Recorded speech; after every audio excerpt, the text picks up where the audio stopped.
Assalamualaikum warahmatullahi wabarakatuh. Kembali lagi bersama kami di Ganteng YouTube, YouTube-nya orang ganteng. Nah, kali ini kita akan ngebahas tentang soal tes wawasan kebangsaan bagian undang-undang atau tes wawasan kebangsaan tentang undang-undang. Oke, untuk sebelumnya, jika kalian ingin mendownload soal-soal tes P3K, soal-soal tes CPNS, dan aplikasi simulasi CAT tes CPNS, nah kalian bisa download dan linknya ada di deskripsi di bawah ya. Oke. Nah, oke, kita lanjut. Nah, di sini kita ada dua soal. Nah, ini maaf ya, agak miring nih soalnya dari foto, agak miring-miring sedikit lah. Nanti kita perbesar aja ya. Nah, kita perbesar aja dulu. Nah, di sini kita bakal ngebahas tentang pembahasan soal tes wawasan kebangsaan tentang undang-undang. Dimana di sini saya pakai dua soal nih, seperti biasa. Oke, kita langsung bahas ya. Dimana untuk tes undang-undang ini kita harus bisa memahami undang-undangnya. Jadi kita harus banyak belajar dan banyak baca mengenai tentang undang-undang yang ada di Indonesia. Baik itu undang-undang 1945, undang-undang dasar, undang-undang, ya pokoknya undang-undang lah banyak gitu, atau perpres, peraturan presiden atau dan sejenisnya gitu, perpu mungkin lah ya. Kita lanjut aja. Sini ada nomor 1, soalnya itu yang dimaksud dengan warga negara menurut Undang-Undang Dasar 1945 pasal 26 ayat 1 yang menjadi warga negara adalah. Nah, di sini yang ditanya itu yang menjadi warga negara. Nah, menurut pasal 26 ayat 1. Nah, kita harus tahu dulu arti dari Undang-Undang Dasar 1945 pasal 26 ayat 1. Nah, di mana artinya itu untuk undang-undang itu bunyinya yang menjadi warga negara ialah orang-orang bangsa Indonesia asli dan orang-orang bangsa lain yang disahkan dengan undang-undang sebagai warga negara. Berarti menurut Undang-Undang 1945 pasal 26 ayat 1 itu orang yang menjadi warga negara adalah orang asli bangsa Indonesia dan orang asing atau orang bangsa lain yang disahkan dengan undang-undang sebagai warga negara atau yang biasanya disebut itu naturalisasi ya. Kalau di sepak bola itu naturalisasi gitu. Nah, oke, kita cari di sini jawabannya. Sini A, seorang yang sudah berumur 18 tahun serta lahir di Indonesia. Nah, di sini hanya lahir di Indonesia kan, dia memang termasuk gitu. Tapi ada warga negara asing juga. Terus yang B, sudah bertempat tinggal di Indonesia selama minimal 5 tahun. Nah, untuk orang asing itu memang minimal nya itu 5 tahun baru bisa bernegara Indonesia atau berganti negara gitu, atau naturalisasi istilahnya. Nah, terus bukan keturunan orang asing serta warga negara asing. Ya, pas warga negara asing juga kan tadi bisa gitu kan. Yang penting ini nih dinaturalisasi. Nah, terus yang D, orang-orang bangsa Indonesia asli dan orang bangsa lain yang disahkan dengan undang-undang sebagai warga negara. Nah, berarti kita bisa lihat di sini nih. Jawabannya itu berarti D. Karena apa?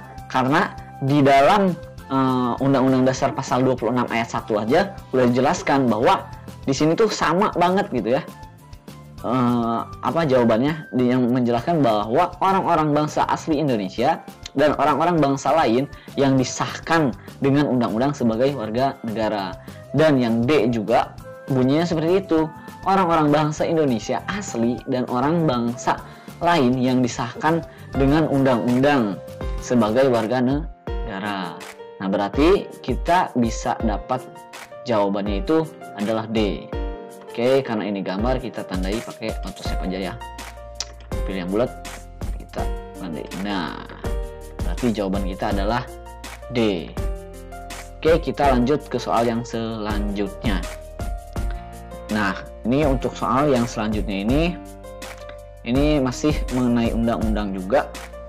Pasti mengenai undang-undang karena yang kita bahas undang-undang gitu. Oke. Nah, di sini soalnya itu amandemen Undang-Undang Dasar 1945 yang mengatur tentang anggaran pendapatan dan belanja negara disahkan pada. Nah, di sini Undang-Undang 1945 itu sering diamandemen seiring berjalannya waktu karena pembaruan itu mengikuti zaman gitu. Makanya undang-undang itu sering diamandemen untuk memperbaharui istilahnya, untuk memperbaharui kebijakan dengan adanya kebijakan-kebijakan baru gitu. Nah, kita langsung jawab aja ya. Nah, di sini ada A, 19 Oktober 1999.